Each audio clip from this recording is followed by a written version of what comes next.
हरे कृष्णा।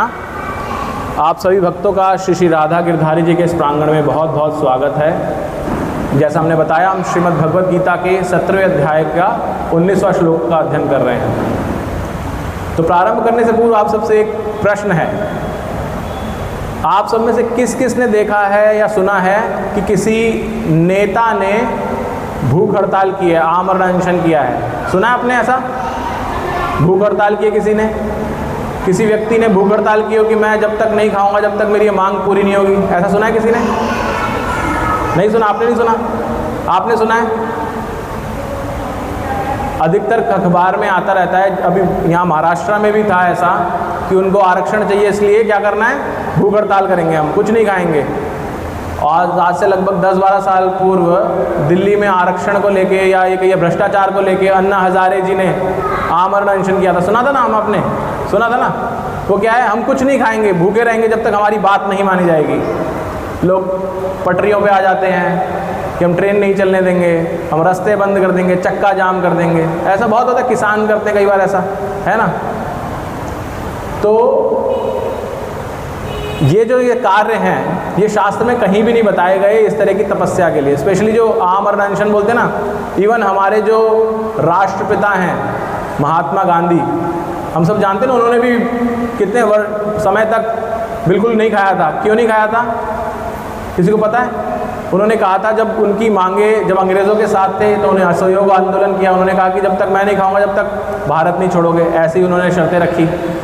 फिर भारतीय विशेष समुदायों के बीच में उन्होंने ऐसी कुछ शर्तें रखी कि मेरी बात नहीं मानोगे तो मैं कुछ खाऊंगा नहीं। तो इसको हम इमोशनल अत्याचार तो बोल सकते हैं, लेकिन ये किसी तरह की तपस्या नहीं है, क्योंकि शास्त्र इसकी अनुमति नहीं देता।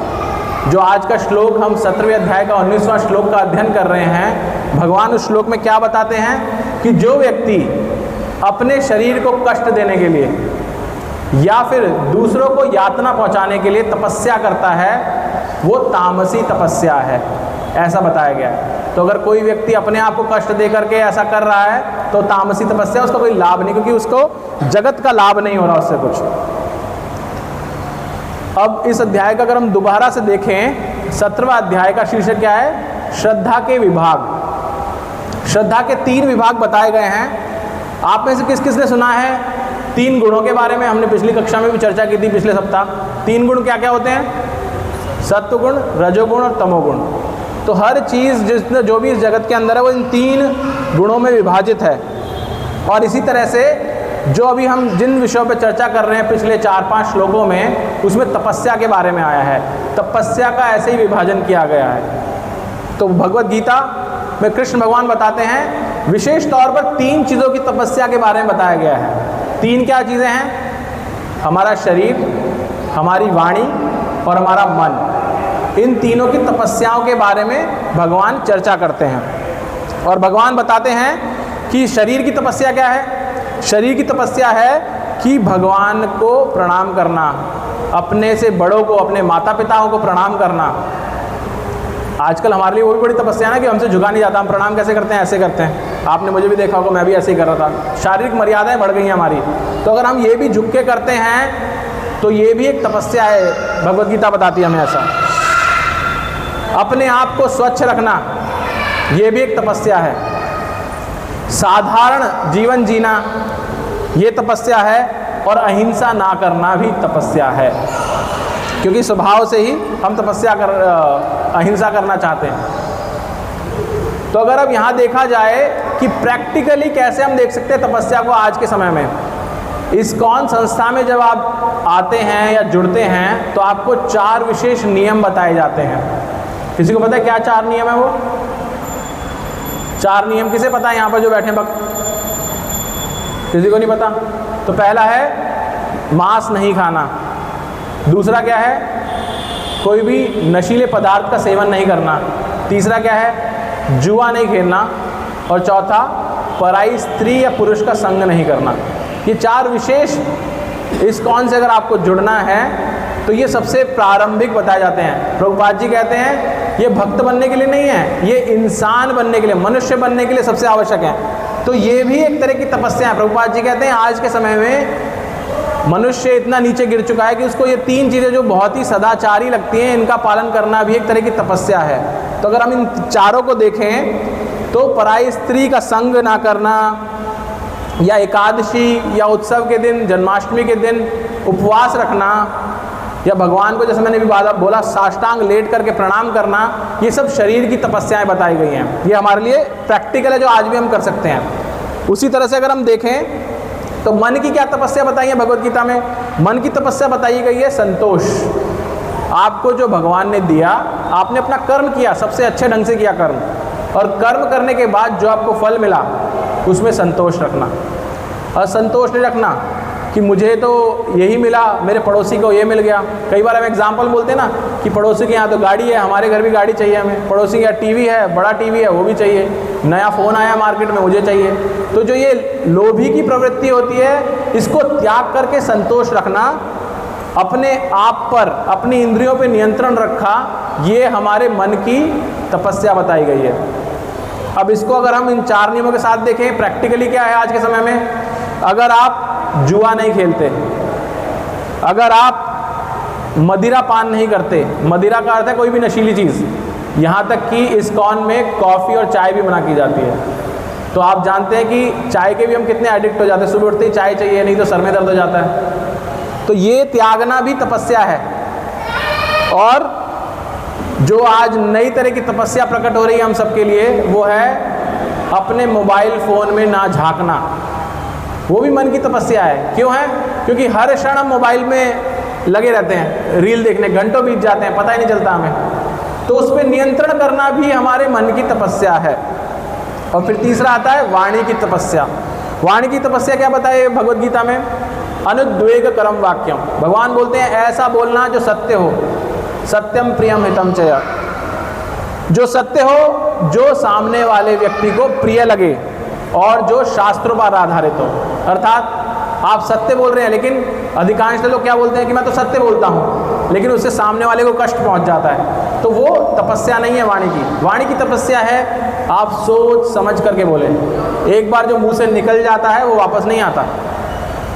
और ये ऐसा तीर बताया गया है जो किसी को सामने वाले को लग जाता है तो घाव भरता नहीं आसानी से।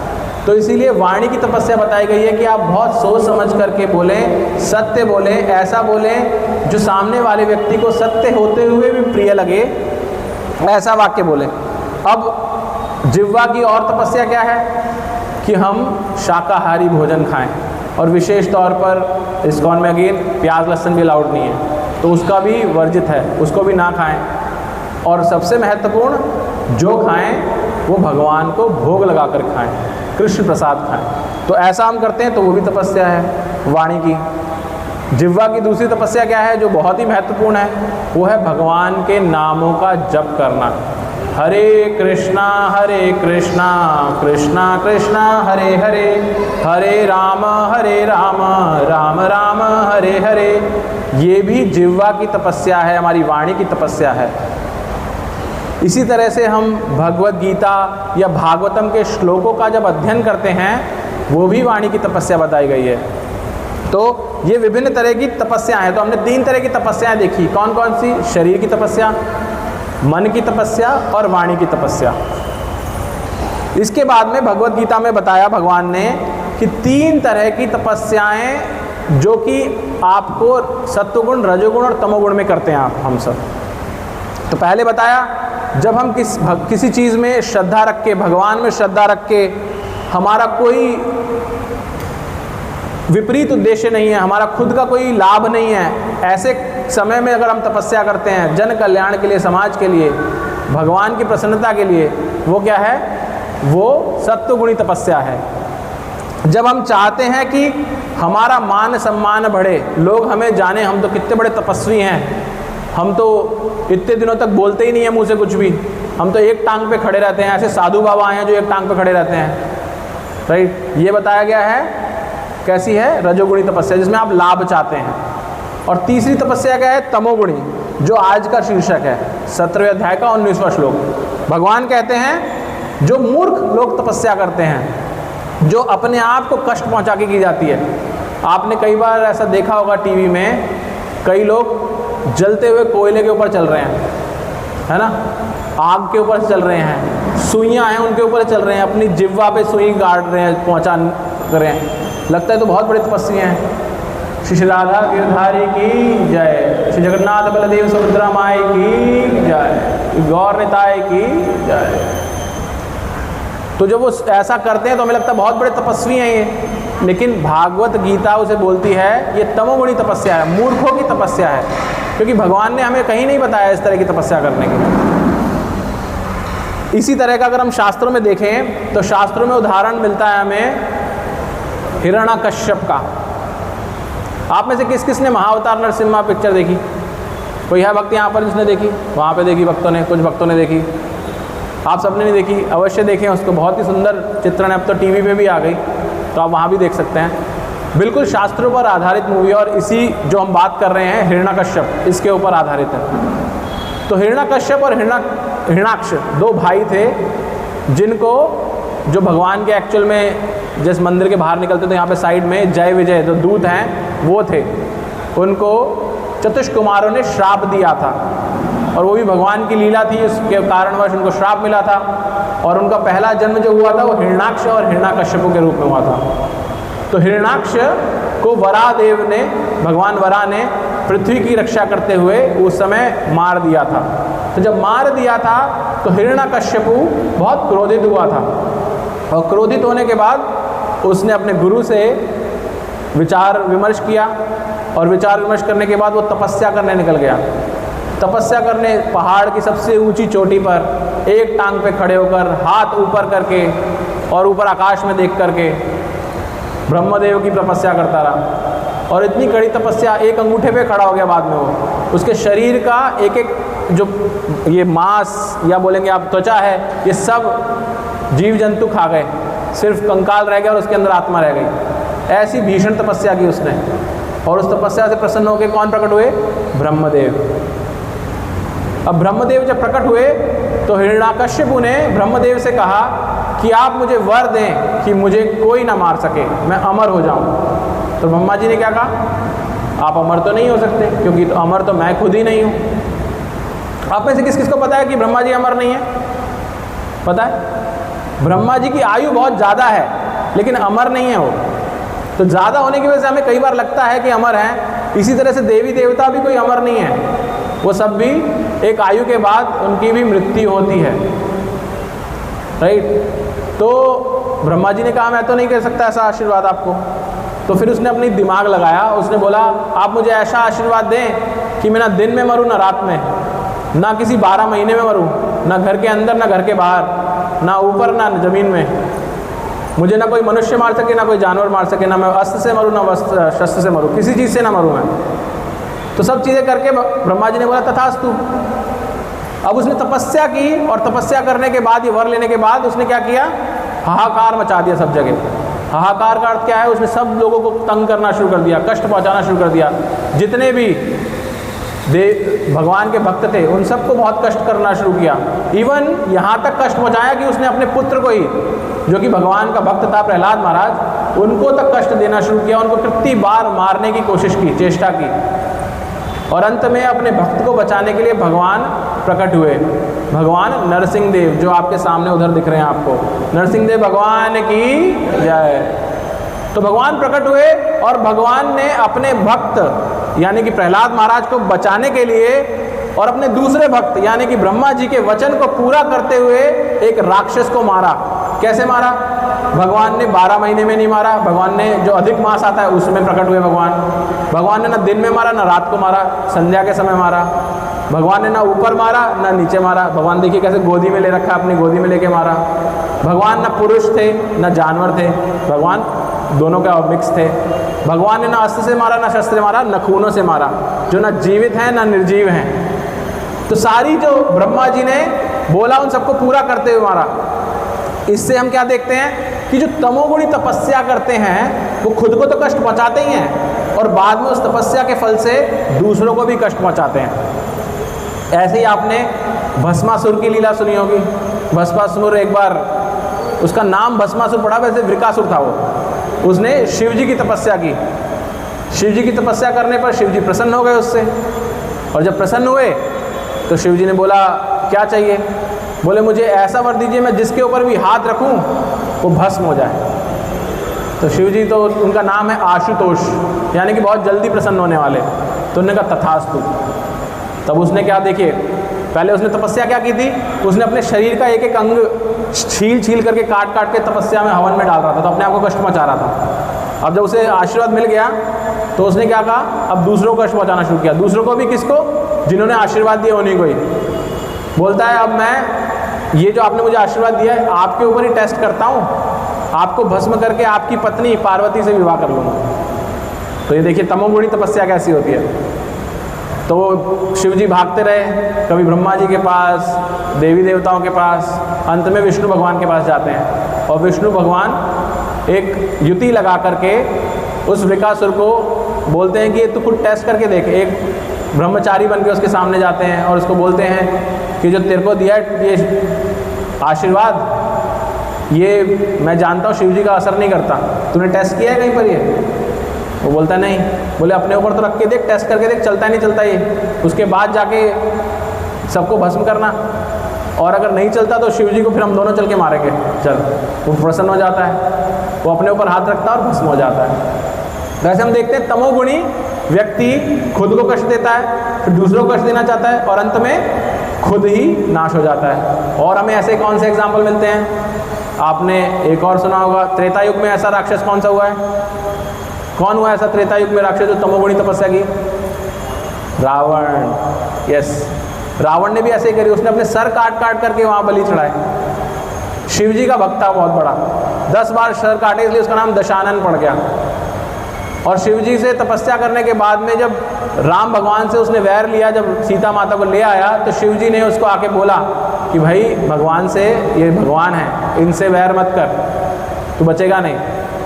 लेकिन उसने जिनकी तपस्या की, आराधना की, उसी की नहीं सुनी और उसने अपने जो उनको आशीर्वाद मिला उसका भी गलत फ़ायदा उठाया उसने। और अंत में उसका भी क्या हुआ हम सब जानते हैं, वो भी भगवान के द्वारा मारा गया।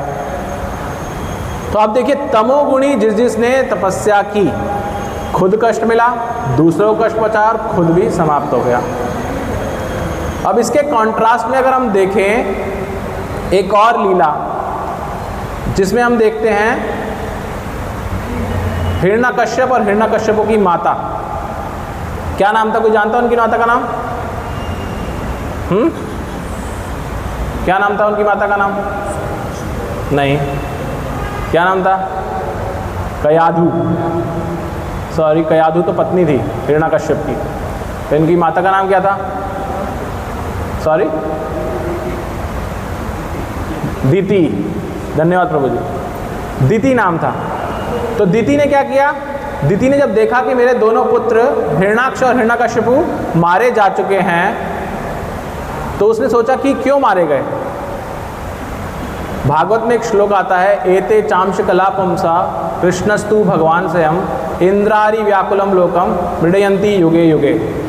क्या बोलता है इसके अंदर कि भगवान सारे तो सब अंश हैं भगवान के या कलांश हैं, लेकिन कृष्णस्तु भगवान स्वयं, कृष्ण जो है वो स्वयं भगवान है और वो बार बार प्रकट होते हैं। मृडयंती युगे युगे क्यों प्रकट होते हैं? इंद्रारी व्याकुलम लोकम, जब इंद्र व्याकुल होता है, इंद्र कौन है? देवताओं का राजा।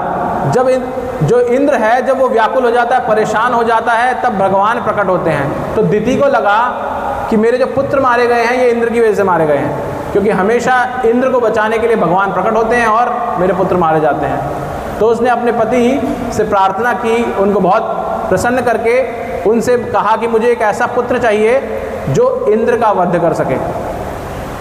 अब अगेन इच्छा कैसी है? तमोगुणी, आप दूसरों को कष्ट पहुंचाना चाहते हैं, ऐसी इच्छा से उन्होंने प्रारंभ किया। तो उनके पति ने उनको एक व्रत बताया जिसमें 1 साल तक आपको बहुत सारे नियमों का पालन करना होता है। जल्दी सुबह उठ कर के भगवान के नामों का जप करना होता है, भगवान कथा श्रवण करनी होती है, इस तरह की सारी चीज़ें थी उसमें, एक्टिविटीज़ थी। और 1 साल तक आपको बिना रुके टुके वो सब करना है। ऐसा बोलने पर दीति ने वो प्रारंभ कर दिया, ऐसी तपस्या प्रारंभ कर दी। ये भी तपस्या है ना, क्योंकि आप रेगुलर एक्टिविटी जो नहीं करते वो करने जा रहे हैं, तो वो तपस्या है। जैसे आप जिम जाते हैं तो आपका शरीर दुखता है पहले दिन, तो शरीर की तपस्या एक तरह से, लेकिन शास्त्रों पे आधारित नहीं है वो। लेकिन यहाँ पर जो बताया उनके पति ने वो शास्त्रों पर आधारित तपस्या बताई उनको, तो उन्होंने वो करना प्रारंभ किया। और हम जैसा जानते हैं इंद्रदेव, उनको पता चला कि ये तो मेरे ही मारने की प्लानिंग हो रही है, तो 1 वर्ष पूर्व होने से कुछ दिन पहले वो वहीं पर आ गए। कहाँ पर? दिति के पास में, रूप बदल के उनके दास के रूप में, और वहाँ सेवा करने लगे और ये ऑब्जर्व करने लगे कि जब दिति कुछ गलती करेगी तो उसका व्रत भंग हो जाएगा और मैं तभी जाकर के इसके पुत्रों का नाश कर दूंगा, इसके पुत्र का नाश कर दूंगा। तो वह नोट करते रहते हैं। एक दिन उस तपस्या के नियम में ऐसा भी था कि रात्रि में सब कार्य समाप्त करने के बाद, जो उनकी दिनचर्या है पूरी पूर्ण करने के बाद, सोने से पूर्व आपको हाथ पैर धो करके सोना है, यानी शुद्ध होकर सोना है। एक दिन दिति बहुत ज़्यादा थकी हुई थी, उनसे जाकर के उठ करके हाथ पैर धोए बिना वो सो गई, और इंद्रदेव ये देख रहे थे। इंद्रदेव जब ये देख रहे थे तो उन्हें बहुत अच्छा मौका लगा। उन्होंने बोला अब मैं इसके पुत्र को नाश कर सकता हूँ जो मुझे मारने के लिए प्रकट होने वाला है। और जब ऐसा हुआ तो इंद्रदेव जैसे भगवान स्वयं परीक्षित महाराज को बचाने के लिए उत्तरा के गर्भ में चले गए थे, ऐसे इंद्रदेव दिति के गर्भ में चले जाते हैं और जो वहाँ शिशु होता है, बालक होता है, उसके 7 टुकड़े कर देते हैं। 7 टुकड़े जब कर देते हैं कि ये मर गया, तो देखते हैं वो 7 के साथ जीवित हो जाते हैं, 7 बच्चे बन जाते हैं गर्भ के अंदर ही। वो बड़े क्रोधित होते हैं, वो फिर उन 7 के भी 7 टुकड़े कर देते हैं कि अब तो नष्ट होगा ही, लेकिन वो तब भी नष्ट नहीं होता, वो बच जाता है वहाँ पर भी बच्चा। तो अब टोटल कितने हो गए? 49, 49। वो बाहर आते हैं, जब तो वो खुद भी बाहर आते हैं और बच्चे भी बाहर आ जाते हैं दिति के गर्भ से। और दिति ये सब देखती है तो समझ नहीं पाती, तो दिति इंद्र से पूछती है आप कौन है और ये सब क्या है? तो इंद्र सत्य बताते हैं उनको, जैसा हमने यहाँ पढ़ा ना वाणी की तपस्या, वो सत्य बताते हैं कि मैं इंद्र हूँ और मैं यहाँ आपके पुत्र का वध करने आया था, क्योंकि आप मुझे ही मारने का प्लानिंग कर रहे थे, और मैं नोट कर रहा था कि आपकी तपस्या कब भंग हो और मैं आ जाऊं अंदर। तो ये सुनने के बाद तो पहले तो वो सोचती हैं ये मरे क्यों नहीं फिर, ये अगर मारा आपने तो वहाँ पर उनके पति आते हैं और बताते हैं क्योंकि तुम इतने 1 वर्ष से भगवान का नाम जप कर रही हो, भगवान में अपने आप को ध्या रही हो, इस वजह से जो तुम्हारे गर्भ में बच्चा था, शिशु था, उस पर भी उसका असर हुआ है, इम्पैक्ट हुआ है, और इस वजह से उसको भी कुछ हानि नहीं मिल सकती। उस जो तुमने नाम जप किया भगवान का, उसका सारा का सारा पोषण, उसका फल इस बच्चे को भी मिला है। और साथ में बोला कि इसीलिए बच्चे के सारे जीवित हैं। और दूसरा, दिति ने क्यों प्रारंभ किया था सारा? इंद्र को मारने के लिए। लेकिन अब आप देखिए, दिति ने जब ये देखा कि इंद्र सामने खड़ा है और वो सब सत्य बता रहा है, तो दिति का भी हृदय परिवर्तन हो गया। और जब दिति ने अपने पति से पूछा कि मैं तो इनको मारना चाहती थी, मेरा हृदय क्यों परिवर्तन हो गया? तो बताते हैं क्योंकि तुमने नाम जप किया है, तुमने भगवान की आराधना की है, इसीलिए तुम्हारे गर्भ के साथ साथ तुम्हारे हृदय में भी भगवान ने परिवर्तन किया है, तुम्हें भक्त कहलवा दिया है। तो हमने कथा क्यों करी?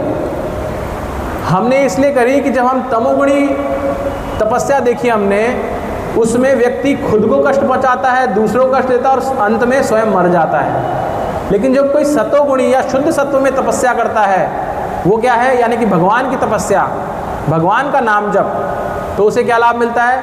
वो खुद भी सुरक्षित रहता है, कोई कष्ट नहीं पहुंचाता अपने आप को, दूसरों को भी कष्ट पहुंचाने की इंटेंशन थी लेकिन पहुंचा नहीं पाया, उसका हृदय परिवर्तन हो गया, और उसके साथ साथ जो आसपास में थे यानी कि उसके गर्भ में जो था वो भी बच जाता है। तो भगवान के नाम में इतनी शक्ति है, भगवान के नाम रूपी तपस्या में इतनी शक्ति है कि वो आपकी संरक्षण करता है, आपके आसपास अंदर जो है उनकी संरक्षण करता है और आसपास के लोगों का संरक्षण करता है। ऐसा है भगवान का नाम, हरि नाम। इसीलिए हमें हमेशा भगवान का नाम जप करना चाहिए। एक बार हम सब दोहराएंगे, हरे कृष्णा कृष्णा कृष्णा हरे हरे, हरे राम राम राम हरे हरे। भगवान भगवत गीता के 18वें अध्याय के 65वें श्लोक में बोलते हैं, मन मना भव मद भक्तो मद्याजीमाम नमस्कुरु।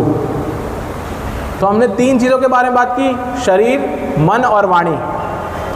तो भगवान ने क्या बोला? मन मना मद भव भक्तो। तो क्या बोल रहे हैं? मन मना भव मद भक्तो, अपना मन मुझ में लगाओ। तो 3 चीज़ों में से मन तो चला गया।